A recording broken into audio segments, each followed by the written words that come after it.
Hey, welcome back. Our apologies. Just a few minutes ago, we unfortunately had to cut off Richard Marx. He was in the middle of answering a wonderful question, and we ran out of time. We had some technical problems leading up to that, but fortunately, we have him back. Grammy award-winning singer-songwriter Richard Marx. Hey! Oh, I'm so glad we were able to get him sorry back. about that. I missed you. I missed you guys so much. Oh, he missed us. We're so glad that you're here and that you were able to join us, rejoin us, I should say, to continue discussing your new album. It's really cool. Beautiful Goodbye is what it's called. And we were discussing when we last left that it's a more deliberately sexy sound. You cite, Chodak, Gilberto that I love. Different sounds in this album than in others maybe that your fans might know you for. Yeah, those influences for sure, because I'm a huge Chodak fan, and Gilberto is somebody that, is very successful, but I've just become really familiar with her stuff in the last year, and it certainly influenced the record, but also a lot of EDM. I've been listening to a lot of electronic music that I think is, I think so much of that music is really sexy, and it puts me in a zone that just sort of takes me away, which is kind of what I tried to do with some of the music on this record too. Even though the lyrics are very pointedly relationship-ish and sensual and all that, I think the music actually kind of lives on its own, separate from the lyrics too. So you haven't produced an album in quite some time. Has this album been in the making during that break, or did this all come on very quickly within the last year or so?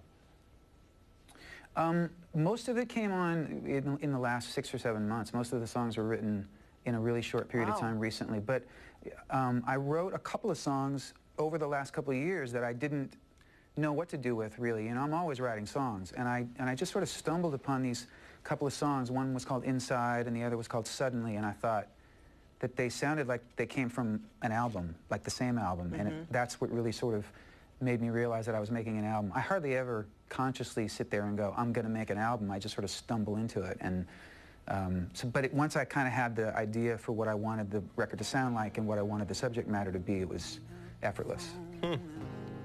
We heard you singing just a little while ago in some video that was provided to us, and we both marveled and commented at how your voice still sounds fantastic. And almost exactly the same. Almost the same as we recall, as I recall when I was younger. Almost.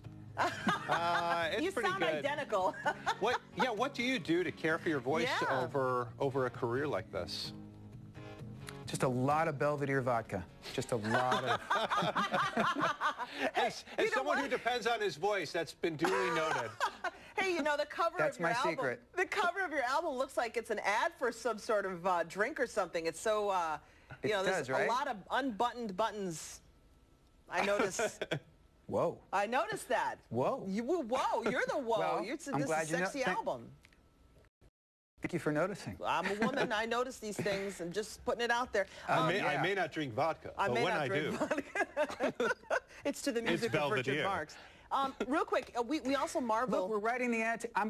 I'm telling you, I'm going to cut you guys in. If they give me an endorsement deal, I'm cutting you guys in. That's all there is to it. All right, 1%. That's I won't take less. Richard Marx vodka. Hey, real quick, you also have written songs for some of the music industry's best performers. I mean, you were talking about Keith Urban. You've got something going on with Vince Gill. You write music for other performers. Maybe some of your fans don't realize that. Yeah, I think most people don't really pay attention to liner notes or credits, but yeah, I've written songs for everybody from NSYNC to Barbra Streisand to Keith Urban to The Tubes and Daughtry and Lifehouse, and just I've been so fortunate to get to work with all these people that are on my iPod anyway, That's a huge variety in span. You go from, say, NSYNC to Barbra Streisand. Is it a learning curve for you when you venture into a different genre of music, or is that already there? Do you enjoy the exploration? That's my favorite part, is that my resume looks like Sybil. My resume is so schizophrenic, it's crazy. And it's the thing I'm the most proud of.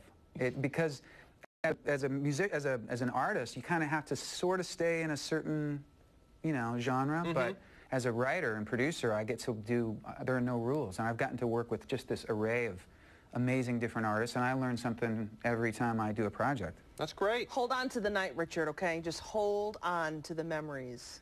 I will if you will. I wish I could give you more. Oh, boy. I wish I could give you more. Yeah. It's well, amazing. you gave us a This little is a love thing happening right now. Right. It's amazing how many interviews end like this with Norma. Look Richard. at, okay, just because I love this man's music, I sing it. Wait a minute. I was feeling really special, Norma. Now I'm feeling like I'm just... Adam, why did you tell everyone all my secrets? Come on, this is Richard Marx. Sorry. Hey, listen. She said this to Bryan Adams last week. Same thing. Bryan Adams. I was going to run to him. Yeah, now, hey, no, listen, I'm kidding. Richard, everything he does for you. Oh, you guys are awesome. We are so honored to be speaking to you. Yeah, thanks for sticking around. Please, folks, check out his newest album. It's smoldering, okay? Look at the man on the cover. He's smoldering. Richard Marx is back. Yeah. We're so excited to hear your new music. Thank you so much. All right. Thanks, guys. Have a great day. Yeah, you too. From Marx to Mark, we have a full look at the forecast coming up. And he has some interesting information to tell us. We're keeping an eye on a storm that's moving into our area. We really have to concentrate on this one. Yeah. Yep.